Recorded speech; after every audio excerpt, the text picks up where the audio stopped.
إلا الذين آمنوا وعملوا الصالحات فلهم أجر غير ممنون.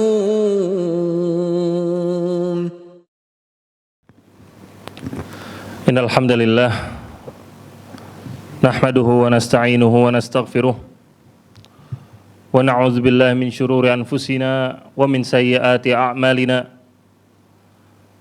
من يهده الله فلا مضل له ومن يضلل فلا هادي له أشهد أن لا إله إلا الله وأشهد أن محمدا عبده ورسوله قال الله تعالى في القرآن الكريم يا أيها الذين آمنوا اتقوا الله حق تقاته ولا تموتن إلا وأنتم مسلمون أما بعد فإن خير الكلام كلام الله وخير الهدي هدي محمد صلى الله عليه وعلى آله وصحبه وسلم وشر الأمور محدثاتها فإن كل محدثة بدعة وكل بدعة ضلالة وكل ضلالة في النار أما بعد. Jamaah sekalian, para hadirin salat Jumat rahimani wa rahimakumullah. Pada kesempatan hari ini, di hari Jumat yang penuh dengan keberkahan, jadikanlah ini sebagai momen, sebagai sebuah kesempatan untuk kita bersyukur kepada Allah, bersyukur atas berbagai macam nikmat yang dianugerahkan kepada kita. Allah mengatakan wa in ta'uddu ni'matallahi la tuhsuha. Dan jika kalian menghitung-hitung nikmat Allah, niscaya kalian tidak akan bisa menghitungnya. Allah memberikan kepada kita nikmat kesehatan, yang dengan itu kita bisa datang ke masjid, kita bisa sholat dalam keadaan khusyuk. Allah berikan kepada kita nikmat keamanan, yang dengan itu kita bisa beribadah dimanapun, kapanpun, dalam kondisi yang nyaman. Dan nikmat terbesar yang Allah berikan kepada kita adalah nikmat iman, yang dengan itu Allah berikan taufik kepada kita untuk mau hadir ke masjid, untuk melaksanakan sholat Jumat, ketika sebagian kaum muslimin lalai untuk mau hadir melaksanakan sholat Jumat, bahkan sebagian dari mereka lalai untuk melaksanakan sholat 5 waktu. Maka ini adalah sebuah nikmat yang harus senantiasa disyukuri kepada Allah dan harus senantiasa dijaga. Jamaah sekalian rahimani wa rahimakumullah, setiap manusia itu memiliki peran dalam kehidupannya yang harus dijalani dengan baik. Seorang laki-laki memiliki peran sebagai seorang suami. Dia pun memiliki peran sebagai seorang ayah. Dia pun sekaligus memiliki peran sebagai seorang anak. Dan di antara peran terpenting yang dijalani oleh setiap manusia yang harus dijalani dengan baik adalah perannya sebagai seorang muslim. Seorang muslim bukanlah cuma sekedar predikat, bukanlah cuma sekedar label, bukanlah cuma sekedar nama yang tertulis di KTP-nya. Tetapi predikat seorang muslim adalah sebuah tanggung jawab, sebuah nikmat yang Allah akan pertanggungjawabkan di akhirat kelak. Maka para ulama, mereka mengajarkan kepada kita bagaimana caranya untuk kita menjalani peran dengan baik sebagai seorang muslim. Mereka menyebutkan bahwasanya peran seorang muslim untuk bisa menjalankannya dengan baik, Allah sudah menyebutkannya di dalam Al-Quran. Di antaranya Allah menyebutkannya di dalam surat Al-Asr ketika Allah berfirman, wal asr innal insana lafi khusr. Demi masa sesungguhnya manusia berada di dalam kerugian. Illal ladzina amanu wa amilus solihat wa tawasaw bil haqqi wa tawasaw bis sabr. Kecuali orang-orang yang beriman, beramal saleh, dan juga saling nasihat menasehati dalam kebenaran, lalu saling nasihat menasehati dalam kesabaran. Maka yang tertuang di dalam surat Al-Asr ini adalah kewajiban yang harus dijalankan oleh setiap muslim dan oleh setiap muslimah. Bagaimana seorang muslim yang paling pertama dituntut dia untuk beriman dan juga beramal soleh. Seorang muslim tidak akan bisa beriman dengan baik, tidak akan bisa beramal dengan baik kecuali dengan ilmu. Maka itulah kewajiban yang pertama. Untuk dia memiliki ilmu atas agamanya, untuk dia memiliki ilmu atas Islam, dia memiliki ilmu atas hal-hal yang diwajibkan kepadanya sebagai seorang muslim. Dia harus mengetahui bagaimana caranya berakidah dengan benar. Dia harus mengetahui bagaimana bentuk tauhid yang benar. Dan dia pun harus mengetahui bagaimana itu bentuk-bentuk kesyirikan yang tujuannya untuk supaya dia bisa menjauhinya. Dan ketika Allah mewajibkan kepada seorang muslim untuk melaksanakan sholat 5 waktu, maka wajib bagi dia untuk mengerti bagaimana tata cara sholat yang benar. Dan sebentar lagi kita sudah mau masuk ke dalam bulan Ramadan, maka Allah wajibkan kepada kita untuk melaksanakan puasa Ramadan. Maka wajib bagi kita untuk mengetahui bagaimana cara menjalankan puasa Ramadan dengan baik dan benar. Dia harus mengetahui kapan dimulainya puasa, kapan berakhirnya puasa, apa rukunnya, wajibnya, sunnahnya, dan pembatal puasa, agar ibadahnya bukan hanya sekedar kuantitas, tetapi ibadahnya harus menjadi ibadah yang berkualitas. Maka dari itu Nabi SAW senantiasa memotivasi kaum muslimin untuk menjadikan diri mereka sebagai orang-orang yang berilmu. Sampai-sampai Nabi SAW bersabda, "Talabul ilmi faridatun ala kulli muslim." Mempelajari ilmu agama itu wajib bagi setiap muslim. Dan Nabi SAW bahkan menyambut orang-orang yang belajar ilmu agama. Nabi SAW bersabda, "Marhaban bi talibil ilmi." Selamat datang bagi para pelajar ilmu agama. Maka dari sini kita pahami, seorang muslim belajar ilmu agama adalah agar dia mengerti agamanya, agar dia mengerti apa-apa yang Allah wajibkan, agar dia mengerti apa-apa yang Allah haramkan. Bukan tujuannya untuk menjadi seorang ustadz, bukan tujuannya untuk menjadi ulama, bukan tujuannya untuk menjadi seorang khatib, tapi tujuannya adalah agar bisa menjadi seorang muslim yang baik. Allah Ta'ala menjanjikan sebuah derajat yang tinggi untuk orang-orang muslim yang berilmu. Allah berfirman di dalam surat Al-Mujadilah, "Yarfa'illahu alladhina amanu minkum walladhina utul ilma darajat." Bahwasanya Allah mengangkat derajat orang-orang yang beriman di antara kalian dan juga yang diberikan ilmu beberapa derajat. Maka dari itu kita perhatikan bagaimana para ulama rahimahumullahu ta'ala, mereka diangkat derajatnya oleh Allah. Mereka menjadi orang-orang yang dihormati, mereka jadi orang-orang yang dimuliakan oleh masyarakat dan akan dimuliakan oleh Allah di akhirat kelak.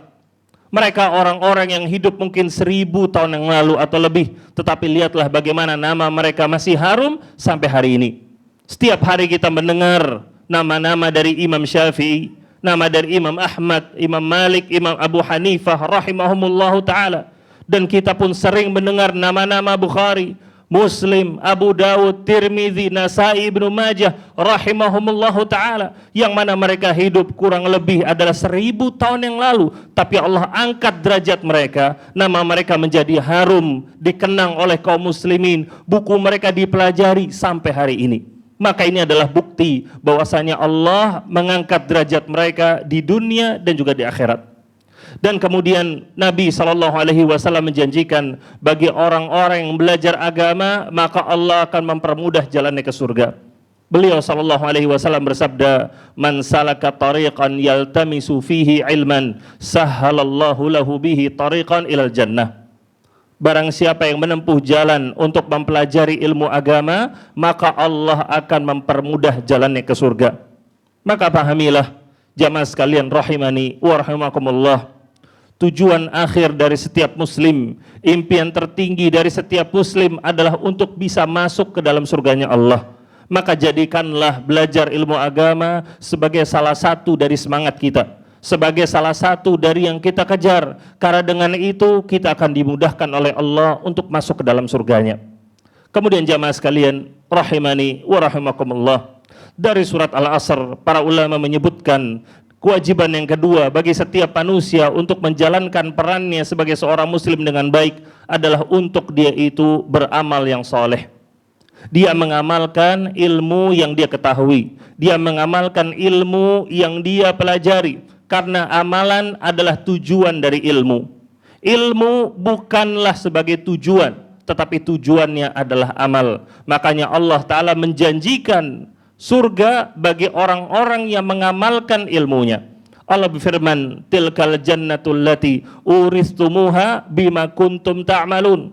Itulah surga yang kami wariskan kepada kalian atas apa yang kalian amalkan, atas apa yang kalian kerjakan. Allah tidak mengatakan kami wariskan surga kepada kalian atas apa yang kalian ketahui, tidak, tetapi atas apa yang kalian amalkan. Disitulah berarti tuntutan kepada kita semua adalah untuk mengamalkan ilmu. Karena sekedar mengetahui sebuah ilmu tidak otomatis seorang dapat pahala.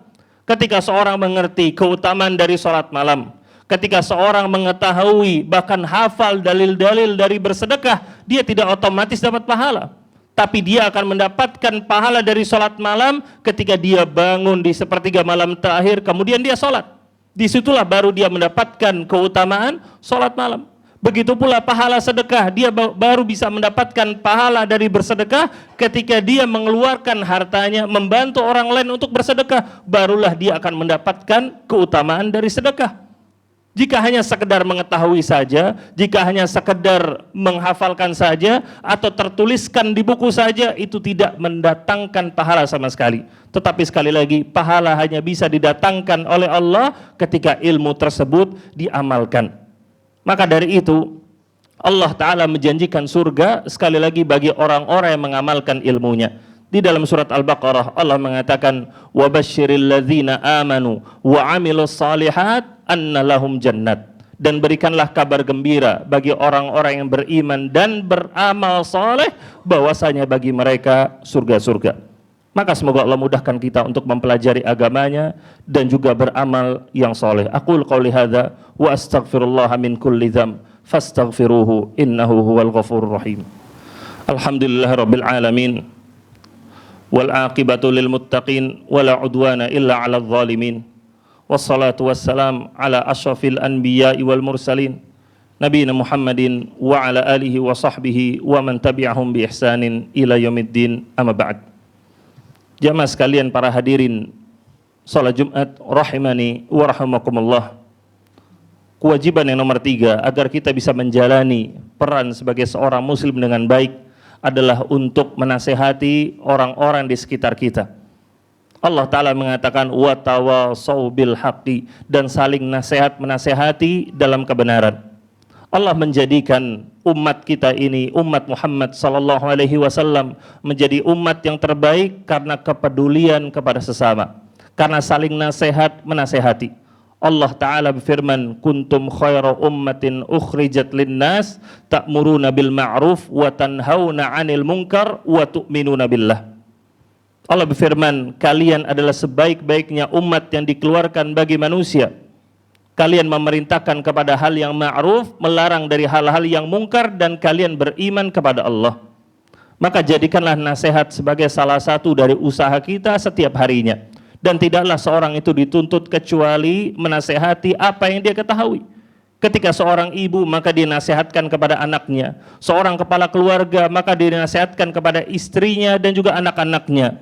Seorang yang bekerja di kantor, dia pun bisa menasehati rekan-rekan kerjanya. Sekedar itulah yang diwajibkan kepadanya, menunjukkan bagaimana kepeduliannya kepada orang-orang yang berada di sekitarnya. Allah Ta'ala berfirman, wa man ahsanu qawlan mimman da'a ilallah. Dan siapakah yang perkataan yang lebih baik daripada orang-orang yang menyeru kepada Allah, dia mengajak kepada agama Allah. Makanya para ulama ketika mereka mendefinisikan apa sih maksud dari nasihat, apa sih maksud dari dakwah, yaitu ketika seorang mengajarkan semua kebaikan-kebaikan Islam. Entah dia ajarkan masalah akidah, entah dia ajarkan masalah ibadah, atau dia mengajarkan tentang masalah akhlak. Mengajak orang lain untuk bersabar, mengajak orang lain untuk menjadi seorang yang adil, mengajak orang lain untuk menjadi pemberani, bahkan mengajak anaknya untuk makan dengan tangan kanan, itu adalah sebuah nasihat, itu adalah sebuah dakwah. Maka inilah di antara perbuatan yang baik yang bisa dilakukan oleh seorang muslim. Dan kemudian yang terakhir, jamaah sekalian rahimani wa rahimakumullah, kewajiban seorang manusia untuk bisa menjadi seorang muslim yang baik adalah ketika dia itu bersabar di atas kebenaran. Ketika dia itu bersabar di atas kebenaran. Para ulama mereka menjelaskan kesabaran itu dituntut dalam 3 hal. Kesabaran itu dituntut ketika seorang melaksanakan apa yang Allah perintahkan. Ketika dia beribadah, ketika dia sholat, ketika dia bersabar untuk bangun jam 4:30 untuk melaksanakan sholat subuh, maka dia bersabar. Ketika dia dalam kondisi capek, siang-siang bekerja, dia tetap berjalan untuk melaksanakan sholat zuhur di masjid, itulah namanya kesabaran. Ketika dia capek-capek mengumpulkan uang, lalu dia mendapatkan gajinya, lalu harta yang dia miliki tetap dia berikan kepada orang lain sebagai bantuan, sebagai kepedulian kepada orang lain, itulah namanya kesabaran dia dalam berkorban. Dan kemudian kesabaran pun dituntut ketika kita meninggalkan apa-apa yang Allah Ta'ala larang. Kemaksiatan itu akan selalu menggoda. Hawa nafsu akan selalu condong terkadang kepada kemaksiatan. Maka dibutuhkanlah yang namanya kesabaran untuk kita menjauhi kemaksiatan-kemaksiatan tersebut dalam menzolimi orang lain. Terkadang harta yang haram terlihat lebih indah. Terkadang harta yang haram terlihat lebih banyak, tetapi ketahuilah di situ tidak ada keberkahannya. Yang ada di situ adalah kemurkaan dari Allah Azza wa Jalla. Maka dibutuhkannya kesabaran untuk meninggalkan apa-apa yang Allah Ta'ala larang. Kemudian yang terakhir, kita sebagai seorang muslim dituntut untuk bersabar dalam menghadapi sebuah musibah, untuk bersabar dalam menghadapi apa-apa yang Allah telah tentukan, takdirkan bagi kita semua. Mungkin ada seorang yang diuji karena istrinya, ada yang diuji dengan anaknya, ada yang diuji dalam bisnisnya, ada yang diuji dalam ekonominya, ada yang diuji dalam kesehatannya. Maka disitulah dia itu dituntut untuk senantiasa bersabar. Nabi SAW mengatakan, as-sabru diya, bahwasanya bersabar itu adalah sebuah cahaya. Maka akan ada tuntunan dari Allah, akan ada jalan keluar dan solusi dari Allah asalkan orang tersebut selalu bersabar. Makanya Allah Ta'ala berfirman, wallahu ma'as sabirin, sesungguhnya Allah bersama orang-orang yang sabar. Yaitu kebersamaan di sini artinya adalah pertolongan Allah, bantuan Allah. Allah tidak akan meninggalkan orang-orang yang bersabar untuk Allah Azza wa Jalla. Maka semoga yang disampaikan hari ini bermanfaat bagi kita semua. Semoga Allah Ta'ala memberikan kepada kita semangat untuk senantiasa mempelajari agamanya, mengamalkan agamanya, mendakwahkan agamanya, dan juga bersabar di atas agamanya. Innallaha wa malaikatahu yusalluna 'alan nabi ya ayyuhalladzina amanu sallu 'alaihi wa sallimu taslima. Allahumma arda an arba'atil khulafa wa a'immatil hunafa Abi Bakar As-Siddiq wa Umar Al-Faruq wa Dhi Nurain Al-Uthman wa Abi Sibtani Ali wa mannihim bikaramika wa fadlika ya arhamar rahimin. Allahumma ighfir lil muslimin wal muslimat wal mu'minin wal mu'minat al ahya'u minhum wal amwat innaka sami'un qaribun mujibud da'wat ya qadiyal hajat. Allahumma a'izzal Islam wal muslimin, Allahumma a'izzal Islam wal muslimin, Allahumma a'izzal Islam wal muslimin wa dammir a'da'aka a'da'ad din waj'al hadzal balada aminan mutma'innan wa sa'ira biladil muslimin. Allahumma aslih a'immatana wa wulata umurina waj'al wilayatana fi man khafaka wattaqaka wattaba' ridaka ya arhamar rahimin.